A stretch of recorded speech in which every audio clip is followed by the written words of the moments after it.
சென்னையில் தொடர் வழிப்பறியில் ஈடுபட்டு வந்த வடமாநில நபர் தரமணி ரயில் நிலையம் அருகே என்கவுண்டர் செய்யப்பட்டுள்ளார். விவரங்களோடு செய்தியாளர் சாந்தகுமார் இணைந்திருக்கிறார். சாந்தகுமார், தற்போது சுட்டுக் கொல்லப்பட்டவரின் உடல் தற்போது எங்கு வைக்கப்பட்டிருக்கிறது? சம்பவ இடத்தில் யாரெல்லாம் விசாரணை நடத்தியிருக்கின்றனர்? தற்போதைய நிலவரம் என்ன?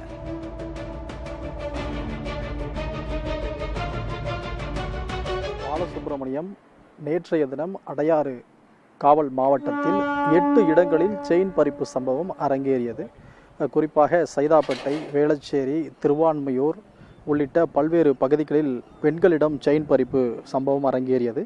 இந்த சம்பவம் நேற்று காலை 6 மணி முதல் 7 மணி வரை நடைபெற்றது. இந்த சம்பவம் சென்னையில் பெரும் அதிர்ச்சியை ஏற்படுத்திய நிலையில் தனிப்படைகள் அமைக்கப்பட்டு இந்த சம்பவத்தில் ஈடுபட்ட நபர்களை தீவிரமாக காவல்துறையினர் தேடி வந்த நிலையில் இவர்கள் விமானம் மூலம் தப்பி செல்வதாக தகவல் கிடைத்தது. அதன் அடிப்படையில் தனிப்படை போலீசார் விமான நிலையத்திற்குள் சென்று விமானத்தில் தப்பிச் செல்ல இருந்த இருவரையும் தனித்தனி விமானங்களில் தப்பிச் செல்ல இருந்தனர். அவர்கள் இருவரையும் கைது செய்து காவல் நிலையம் அழைத்து விசாரித்து வந்தனர். இந்த சூழ்நிலையில் அவர்கள் செயின் பறிப்பில், அதாவது 30 சவரன் கிட்டத்தட்ட அவர்கள் செயின் பறிப்பு செய்து வைத்திருந்தனர். அந்த நகைகளை மீட்பதற்காக தரமணியில் இருக்கக்கூடிய ரயில் நிலையம் அருகில் ஒரு காலி மைதானம் இருக்கிறது. அந்த பகுதியில் அந்த இருசக்கர வாகனத்தையும், அந்த இருசக்கர வாகனத்திற்குள்ளாக இந்த செயின் பறிப்பில் ஈடுபட்டு அந்த நகையையும் உள்ளே வைத்திருந்தார்கள். அதனை பறிமுதல் செய்வதற்காக காவல்துறையினர் இந்த தரமணி பகுதிக்கு அவரை அழைத்து வந்தனர். அதாவது ஜாஃபர் என்ற நபரை அழைத்து வந்தனர்.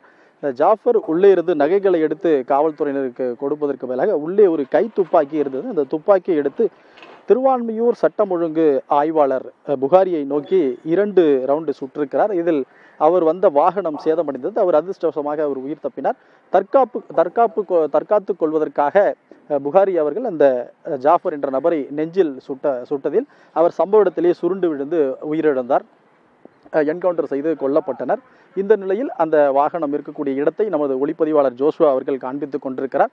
காவல்துறையினர் இதனை சுற்றிலும் ஒரு 50 மீட்டர் இடைவெளியில் சுற்றிலும் தடுப்புகளை ஏற்படுத்தி கயிறு கட்டி வெளிநபர்கள் யாரும் உள்ளே வராதமாறு பாதுகாப்பில் ஈடுபட்டு வருகின்றனர். மேலும் இந்த சம்பவம் தொடர்பாக, அதாவது துப்பாக்கி சூடு நடத்தப்பட்டிருக்கிறது, என்கவுண்டரில் ஒருவர் கொல்லப்பட்டிருக்கிறார். அந்த செயின் பறிப்பு சம்பவத்தில் ஈடுபட்ட வடமாநில நபர்.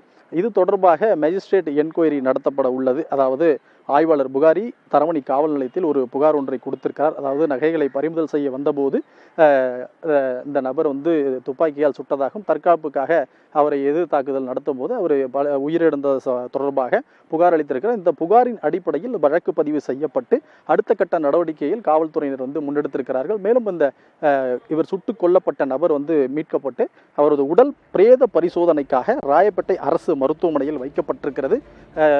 இன்னும் சில மணி நேரத்தில் மேஜிஸ்ட்ரேட் இந்த சம்பவ இடத்தில் ஆய்வு மேற்கொண்டு இந்த நடந்த சம்பவம் எப்படி நடந்தது என்ற கோணங்களை விசாரிக்க உள்ளது. மேலும் அடையாறு துணை ஆணையர் பொன் கார்த்திக்குமார் சம்பவ இடத்தில் ஆய்வு செய்துவிட்டு சென்றிருக்கிறார். பாலசுப்ரமணியன்.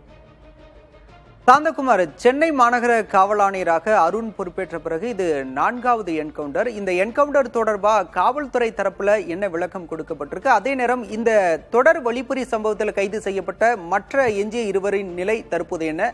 அவர்களும் உடன் அழைத்து செல்லப்பட்டனரா? அது பற்றிய விவரம்.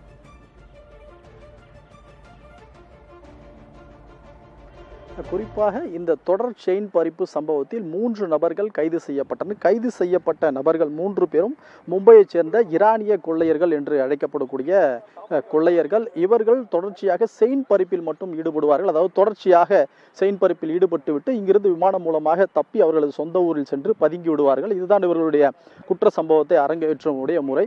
அந்த வகையில் இந்த ஜாஃபர் மட்டுமே அவர்கள் அழைத்து இந்த நகை பறிமுதல் செய்வதற்காக வந்தபோதுதான் இந்த சம்பவம் நிகழ்ந்திருக்கிறது.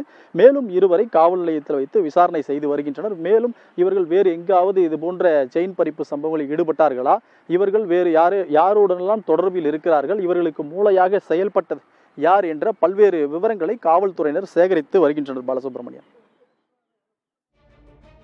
தொடர் வழிப்பறியில் ஈடுபட்ட வடமாநில நபர் என்கவுண்டர் செய்யப்பட்டிருக்கிறார். தற்போதைய விவரங்களை களத்திலிருந்து வழங்கியமைக்கு நன்றி சாந்தகுமார்.